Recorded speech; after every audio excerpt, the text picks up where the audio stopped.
ನೀನೀಗ ನಿನ್ನ ಪತ್ನಿ ಧರ್ಮನ ಪಾಲಿಸ್ಕೊಂಡು ನಿನ್ನ ಗಂಡನ್ನ ನೀನು ಉಳಿಸ್ಕೊಂಡ್ಬಿಟ್ಟೆ. ಆದ್ರೆ ಈಗ ನೀನೇ ಒಂದು ಪರೀಕ್ಷೆನ ಎದುರಿಸ್ಬೇಕು. ನನ್ನ ಪರೀಕ್ಷೆಯಲ್ಲಿ ನೀನ್ ಗೆದ್ದು ಬಿಟ್ರೆ ಅದರ ಜಯ ನಿಂದು, ಇಲ್ದೇ ಇದ್ರೆ ನಂದು.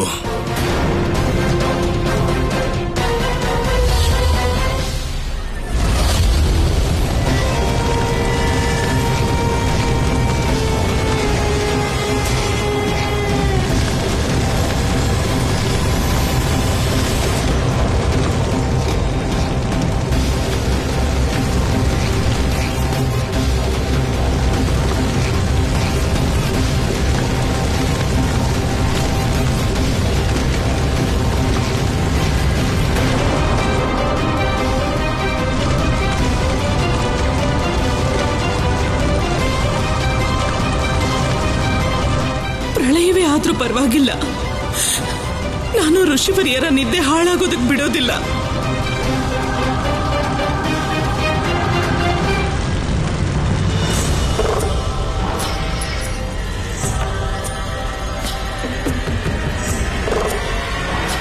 ಏನಾಯ್ತು ಗೆಳೆಯ? ನನ್ನ ಪಾದ ಯಾಕೆ ಬೆಂಕಿ ಊರಿನಲ್ಲಿ ಬೇಯ್ತಾ ಇದೆ? ಏನ್ ಕಾರಣ ಇರ್ಬೋದು? ಅಮ್ಮಂಗೇನಾದ್ರೂ ತೊಂದರೆ ಆಯ್ತಾ? ನಾನೀಗ ಹೋಗ್ಬೇಕು ಅನ್ಸುತ್ತೆ. ನಾನು ಅಮ್ಮನ ಹತ್ರ ಈಗಲೇ ಹೋಗ್ಬೇಕು. ಹೇಗ್ ಹೋಗೋದು? ಅಮ್ಮಂಗೆ ಮಾತು ಕೊಟ್ಟಿದ್ದೀನಿ. ನೀವಿಬ್ರು ಸೇರಿ ನನಗೊಂದು ಮಾತು ಕೊಡ್ಬೇಕು. ನಾವು ಹಿಂತಿರುಗಿ ಬರೋ ತನಕ ನೀವೀ ಮನೆಯಿಂದ ಹೊರಗಡೆ ಹೋಗ್ಬಾರ್ದು.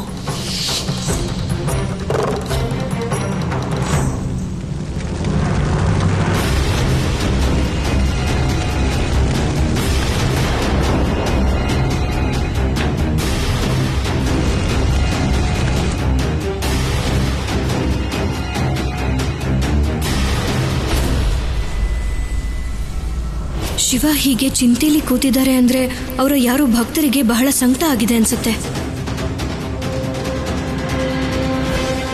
ಈ ಸಮಯದಲ್ಲಿ ಯಾರ ತೊಂದರೆಲಿರ್ಬೋದು?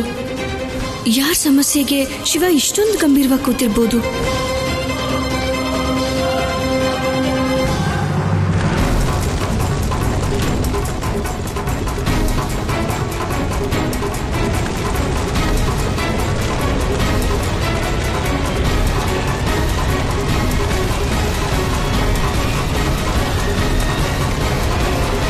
ಓಂ ನಮಃ ಶಿವಾಯ, ಓಂ ನಮಃ ಶಿವಾಯ, ಓಂ ನಮಃ ಶಿವಾಯ, ಓಂ ನಮಃ ಶಿವಾಯ, ಓಂ ನಮಃ ಶಿವಾಯ.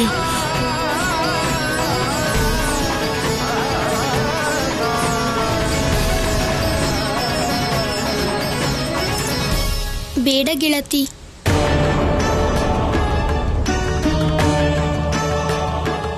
ಯಾಕೆ ಬೇಡ? ನಿಮ್ ಕಾಲು ಬೆಂಕಿ ಉರಿಲಿ ಬೇಯ್ತಾ ಇದೆ. ಉರಿತಾ ಇರೋ ಬೆಂಕಿಗೆ ತಣ್ಣೀರಿಂದಾನೇ ಸಮಾಧಾನ ಸಿಗೋದು. ನಿಮ್ ಕಾಲ್ ತೊಳೆಯೋದಕ್ಕೆ ನನಗ್ ಬಿಡಿ. ಇದರಿಂದ ನನ್ನ ಅಮ್ಮನ ಕಷ್ಟ ಜಾಸ್ತಿ ಆಗುತ್ತೆ. ಆಗೇನಾಗುತ್ತೆ ಗೊತ್ತಾ? ನನ್ನ ಸುಖ ಅಮ್ಮನ ಕಷ್ಟ ಜಾಸ್ತಿ ಆಗೋ ಹಾಗೆ ಮಾಡಿಬಿಡುತ್ತೆ.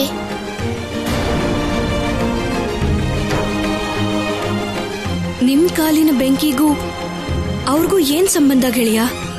ಅಮ್ಮ ಮತ್ತೆ ಮಗನ ಮಧ್ಯೆ ಎಲ್ಲ ಸುಖ ದುಃಖ ಸಂಬಂಧ ಇರುತ್ತೆ. ಪ್ರತಿ ಕ್ಷಣ ಒಬ್ರಿಗಿರೋ ಭಾವದ ಬಗ್ಗೆ ಇನ್ನೊಬ್ರಿಗೆ ಅನುಭವ ಆಗುತ್ತೆ. ಆಮೇಲೆ ಈ ಸಮಯದಲ್ಲಿ ಅಮ್ಮನ ಕಷ್ಟಕ್ಕೆ ಕಾರಣ ಆ ಬೆಂಕಿನೇ. ಅದು ಅವ್ರನ್ನ ಸುಡ್ತಾ ಇದೆ. ಮತ್ ನಾವು ಇಲ್ಲಿ ಯಾಕೆ ನಿಂತಿದೀವಿ ಗೆಳೆಯ? ಬೇಗ ಅಮ್ಮನ ಹತ್ರ ಹೋಗೋಣ. ನಾನು ಹೋಗೋ ಹಾಗಿಲ್ಲ. ಯಾಕೆ ಗೆಳೆಯ? ಯಾಕೆ ಹೋಗೋಕ್ಕಾಗಲ್ಲ? ಕಾಲು ಉರಿತಾ ಇದೆಯಾ ನಿಂಗೆ? ನಡೆಯೋಕ್ಕಾಗಲ್ವಾ? ಹಾಗಲ್ಲ ಮೂರ್ಖ. ಮತ್ತೆ ನಾನು ಅಮ್ಮನಿಗೆ ಮಾತು ಕೊಟ್ಟಿದ್ದೀನಿ, ಅದಕ್ಕೋಸ್ಕರ. ಹಾಗಾದ್ರೆ ನಾನು ಅಮ್ಮನ ರಕ್ಷಣೆಗೆ ನಂದಿನ್ ಕಳಿಸ್ಲಾ? ಅವಶ್ಯಕತೆ ಇಲ್ಲ ಗೆಳತಿ. ಅಂದ್ರೆ ನಮ್ಮಮ್ಮ ಈಗ ಕಷ್ಟ ಪಡ್ತಾನೆ ಇರ್ಬೇಕಾ? ಇಲ್ಲ ಮೂರ್ಖ, ಅಮ್ಮಂಗೆ ಮಾತು ಕೊಟ್ಟಿರೋದು ನಾನಷ್ಟೇ. ಆದ್ರೆ ನಾನು ಈ ತ್ರಿಶೂಲ ಅಲ್ವಲ್ಲ.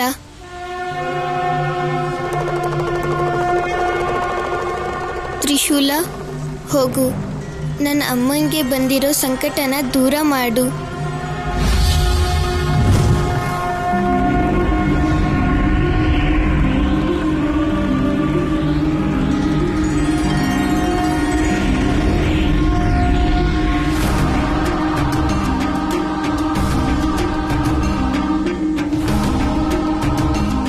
ಮಾತೆ, ತ್ರಿಶೂಲದ ಹಿಂದೆ ನಾನು ಹೋಗ್ತೀನಿ.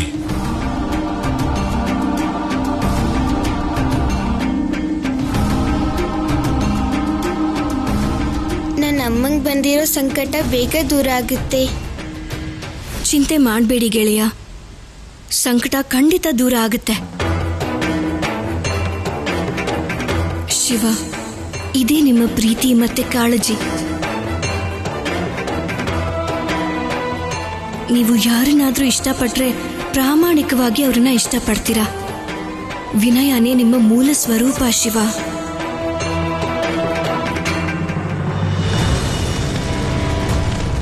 ಇನ್ ಕೆಲವೇ ಕ್ಷಣದಲ್ಲಿ ನೀನು ಸುಟ್ಟು ಭಸ್ಮ ಆಗೋಗ್ತೀಯ.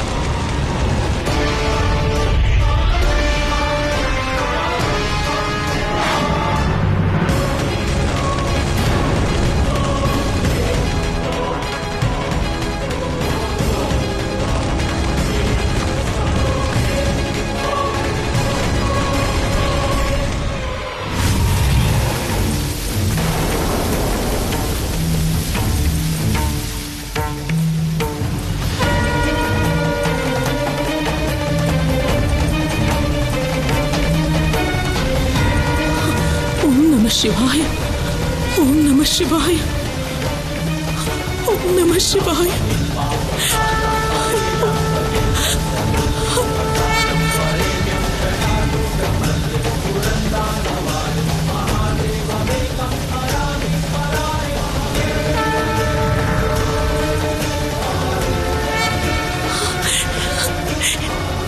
ನನ್ನ ಶಿವನ ತ್ರಿಶೂಲ.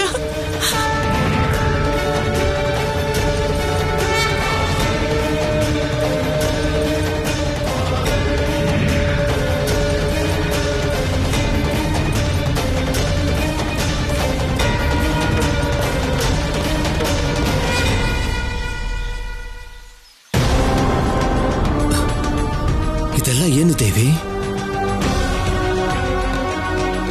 ಇದು ನಮ್ಮ ಬಾಲಶಿವನ ತ್ರಿಶೂಲ. ನಮ್ಮ ಬಾಲಶಿವ ಇಲ್ಲಿಗೆ ಬಂದಿದ್ನಾ ದೇವಿ? ಇಲ್ಲ ಋಷಿವರ್ಯ, ಶಿವ ತನ್ನ ತ್ರಿಶೂಲ ಕಳಿಸಿದಾನೆ ನಮ್ಮ ರಕ್ಷಣೆ ಮಾಡೋಕೆ. ತ್ರಿಶೂಲನೇ ಬೆಂಕಿನ ಆರಿಸಿ ನಮ್ಮನ್ನ ಕಾಪಾಡ್ತು.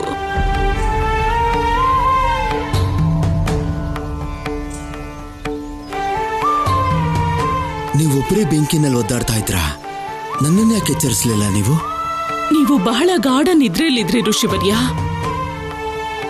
ನೀವು ಅಷ್ಟೊಂದು ಗಾಢ ನಿದ್ರೆಯಲ್ಲಿ ಇದ್ದಿದ್ದನ್ನ ನಾನು ಯಾವತ್ತೂ ನೋಡೇ ಇರ್ಲಿಲ್ಲ. ದೇವಿ, ಒಂದ್ ವೇಳೆ ಏನಾದ್ರೂ ಹೆಚ್ಚು ಕಡಿಮೆ ಆಗಿದ್ದಿದ್ರೆ?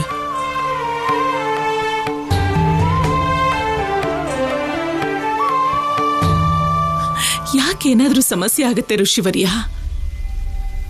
ನೀವೇ ಹೇಳ್ತಿರಲ್ಲ, ಯಾರನ್ನ ಈ ಇಡೀ ಜಗತ್ತೇ ಸಂಕಟ ಹರಣ ಅನ್ನುತ್ತೋ ಆ ಶಿವನ ತಾಯಿ ನಾನು ಅಂತ.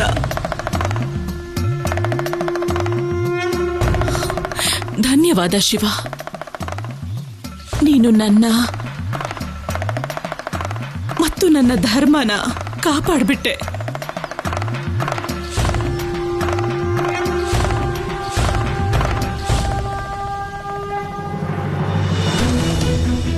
ಪ್ರಣಾಮಗಳು ಋಷಿವರ್ಯ.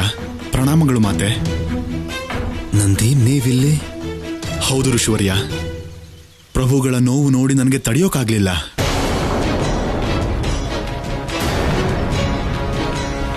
ನಿಮ್ಗೆ ಮಾತು ಕೊಟ್ಟಿರೋ ಕಾರಣ ಪ್ರಭುಗಳು ಮಾತೆಯ ರಕ್ಷಣೆ ಮಾಡೋದಕ್ಕೆ ಇಲ್ಲಿಗೆ ಬರೋಕ್ಕಾಗ್ಲಿಲ್ಲ.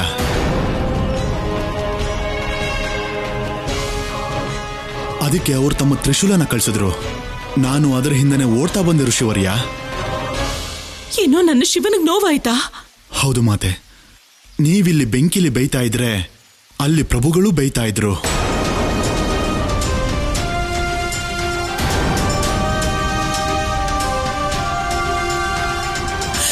ಹೇಗ್ ತಡ್ಕೊಂಡೋ ಏನೋ ಆ ಬೆಂಕಿ, ಆ ಸಂಕಟ. ನನ್ನ ಬಾಲಶಿವ,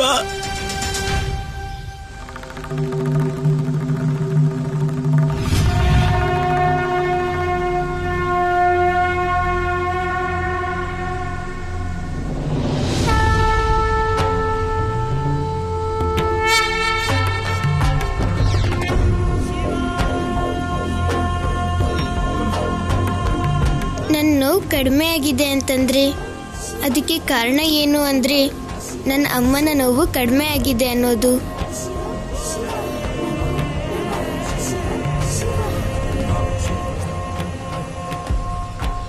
ನನಗೆ ಸಹಾಯ ಮಾಡಿದ್ದಕ್ಕೆ ನಿನಗೆ ಧನ್ಯವಾದ ತ್ರಿಶೂಲ. ದೇವಿ, ನನ್ನ ಮನ್ಸು ಏನು ಹೇಳ್ತಾ ಇದೆ ಅಂದ್ರೆ, ನೀವು ಈ ಜಗತ್ತಿನ ಮಹೋನ್ನತವಾದ ತಾಯಿ ದೇವಿ. ಇವತ್ತಿನ ಈ ಘಟನೆ ಅಮ್ಮ ಮಗನ ಮಧ್ಯ ಇರೋ ಅಪರೂಪವಾದ ಭಾವನೆಗಳ ಸಂಬಂಧನ ಎಲ್ರಿಗೂ ಹೇಳ್ಕೊಡುತ್ತೆ. ಈ ವಿಷಯನ 3 ಲೋಕದಲ್ಲೂ ಮಾತಾಡ್ಕೋತಾರೆ ದೇವಿ. ಯಾತ್ರೆ ತುಂಬಾ ದೂರ ಇದೆ, ಇಲ್ಲೇ ಇರೋಕ್ಕಾಗೋದಿಲ್ಲ. ಬನ್ನಿ ಹೊರಡೋಣ. ಈಗ ನೀವಿಬ್ರು ಉಳ್ಕೊಂಡ್ರಿ, ಆದ್ರೆ ಮುಂದೇನು ನೀವು ಉಳ್ಕೊಳ್ಳೋಕ್ಕಾಗೋದಿಲ್ಲ. ನಾನ್ ನಿಮಗ್ ಕಷ್ಟ ಕೊಟ್ರೆ ಆ ಬಾಲಶಿವನ ಕಷ್ಟ ಆಗುತ್ತಲ್ವಾ? ಈಗ ಕಷ್ಟದ ಗುರಿ ನೀನೇ ಆಗ್ತೀಯ. ನಿಮ್ಮಿಬ್ರನ್ನು ನಾನೇ ಮುಗಿಸ್ತೀನಿ. ಪ್ರಭು, ನಿಮ್ಮ ತಂದೆ ಮತ್ತು ತಾಯಿ ಕ್ಷೇಮವಾಗಿ ಸುರಕ್ಷಿತವಾಗಿದ್ದಾರೆ. ಹಾಗೆ ಮುಂದಿನ ಯಾತ್ರೆಗೆ ಅಂತ ಹೊರಟಿದ್ದಾರೆ. ಗೆಳೆಯ, ಎಲ್ಲ ಸುರಕ್ಷಿತವಾಗಿದ್ದಾರೆ ಅಂದ್ರೆ ನಾವು ಮುಂದಿನ ಕತೆ ಕೇಳೋಕೆ ಸಿದ್ಧವಾಗೋಣವಾ? ಹಾ ಗೆಳತಿ, ಹೇಳಿ ಮುಂದೆ ಏನಾಯ್ತು? ಸತಿ ಶ್ರೀರಾಮನ ಪರೀಕ್ಷೆ ಹೇಗ್ ಮಾಡಿದ್ಲು? ಸತಿ ಶ್ರೀರಾಮನ ಪರೀಕ್ಷೆ ಮಾಡೋದಕ್ಕೆ ಕಾಡಿಗೆ ಹೋಗಿದ್ಲು. ಕಾಡಲ್ಲಿ ಶ್ರೀರಾಮ ತನ್ನ ಪತ್ನಿ ಸೀತೆನ ಕಳ್ಕೊಂಡು ದುಃಖದಲ್ಲಿ ಕೂತಿದ್ರು. ಪ್ರಭು ಶ್ರೀರಾಮನಿಗೆ ತನ್ನ ಪತ್ನಿ ಸೀತೆಯಿಂದ ವಿಯೋಗನ? ಹಾ, ಆ ಹೊತ್ತಲ್ಲಿ ಪ್ರಭು ಶ್ರೀರಾಮ ತನ್ನ ಹೆಂಡತಿ ಸೀತೆ ಮತ್ತೆ ತಮ್ಮ ಲಕ್ಷ್ಮಣನ ಜೊತೆ ತನ್ನ ಅಪ್ಪ ದಶರಥನಿಗೆ ಕೊಟ್ಟ ಮಾತನ್ನ ಪೂರ್ತಿ ಮಾಡೋದಕ್ಕೆ 14 ವರ್ಷ ವನವಾಸಕ್ಕೆ ಹೋಗಿದ್ರು. ಹಾಗೆ ವನವಾಸ ಮುಗಿಯೋ ಹೊತ್ತಿಗೆ ರಾವಣ ರಾಮನ ಹೆಂಡತಿ ಸೀತೆಯನ್ನ ಅಪಹರಣ ಮಾಡಿದ್ದ. ಮತ್ತೆ ಅವರನ್ನ ಲಂಕೆಗೆ ಕರ್ಕೊಂಡು ಹೋಗಿದ್ದ. ಆ ಸಮಯದಲ್ಲಿ ಶ್ರೀರಾಮ ದೇವಿ ಸೀತೆನ ಬಿಡಿಸೋದಕ್ಕೆ ವಾನರ ಸೇನೆ ಮಾಡಿದ್ರು. ಮತ್ತೆ ಸಮುದ್ರ ದಾಟಿ ಲಂಕೆಗೆ ಹೊರಟಿದ್ರು. ಸಮುದ್ರನ ದಾಟೋಕ್ಕಿಂತ ಮೊದಲು ಶ್ರೀರಾಮ ತಮ್ಮ ಲಕ್ಷ್ಮಣನ್ ಜೊತೆಗೆ ರಾಮೇಶ್ವರಂನ ಜ್ಯೋತಿರ್ಲಿಂಗ ಸ್ಥಾಪನೆ ಮಾಡಿ ತನ್ನ ಆರಾಧ್ಯ ದೈವ ಶಿವನ ಪೂಜೆ ಮಾಡ್ತಾ ಇದ್ರು.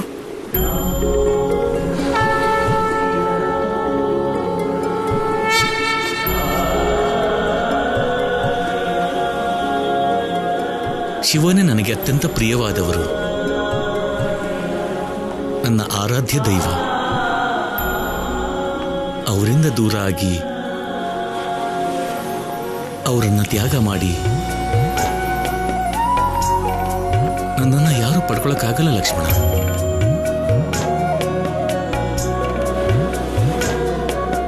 ನಿಮ್ಮ ಕೈಯಾರೆ ಮಾಡಿರೋ ಈ ಶಿವಲಿಂಗಕ್ಕೆ ಜಗತ್ತಲ್ಲಿ ತುಂಬಾನೇ ಗೌರವ ಸಿಗುತ್ತೆ ಅಣ್ಣ.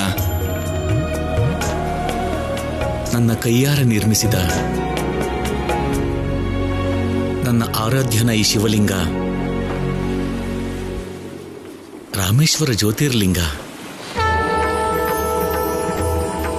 ಇನ್ಮುಂದೆ ಈ ಸ್ಥಳ ಪಾವನ ಭೂಮಿ ರಾಮೇಶ್ವರ ಅಂತಾನೆ ಪ್ರಸಿದ್ಧ ಆಗುತ್ತೆ.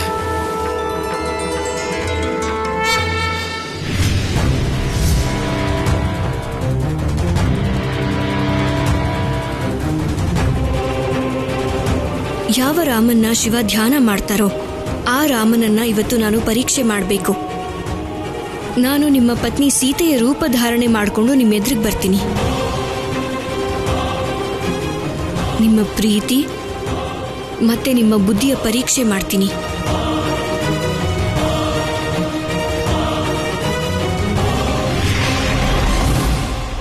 ಒಂದು ಕಡೆ ಸತಿ ಶ್ರೀರಾಮನ ಪರೀಕ್ಷೆಗೆ ತನ್ನ ರೂಪ ಬದಲಾಯಿಸಿದ್ರೆ, ಇನ್ನೊಂದು ಕಡೆ ನಂದಿ ಮತ್ತೆ ಗಣಗಳು ಇದನ್ನ ಸೂಚನೆ ಕೊಡೋದಕ್ಕೆ ಶಿವನ ಹತ್ರ ಹೋಗಿದ್ರು.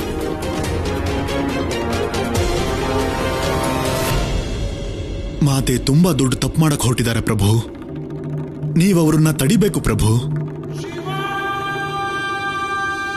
ನೀವು ಮಾತ್ರ ಅವ್ರನ್ನ ತಡೆಯೋಕ್ ಸಾಧ್ಯ.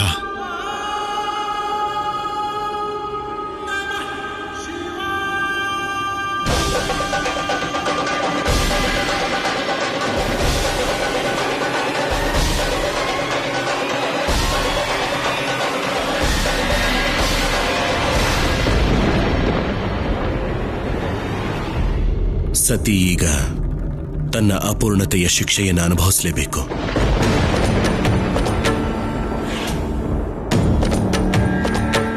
ನೀವು ಅವ್ರನ್ನ ತಡಿಬಹುದು ಪ್ರಭು.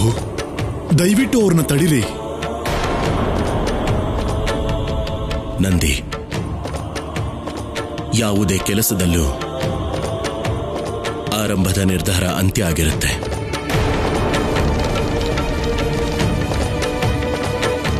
ಸತಿ ಯಾವ ಕೆಲಸ ಆರಂಭ ಮಾಡಿದಾಳೋ ಅದರ ಅಂತ್ಯವನ್ನು ಅವಳು ನೋಡಲೇಬೇಕು.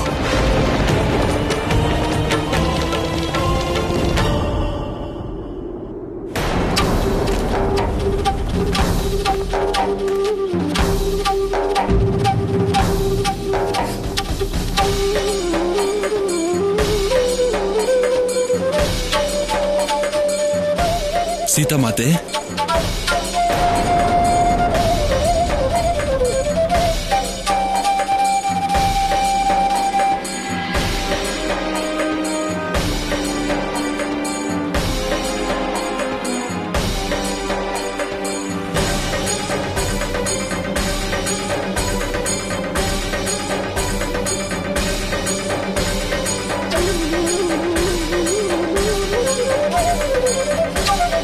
ಪ್ರಣಾಮ ಮಾತೆ ಆದಿಶಕ್ತಿ.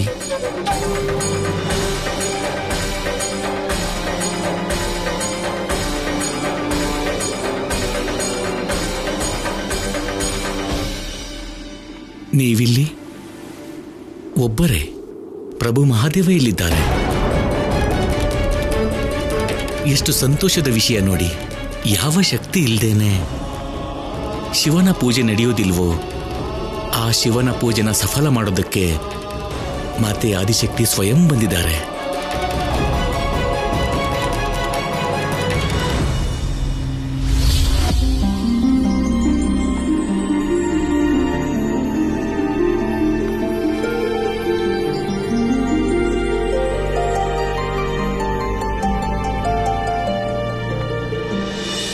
ನೀವು ಸೀತೆನ ಬೇಗ ಭೇಟಿ ಆಗ್ತೀರಾ?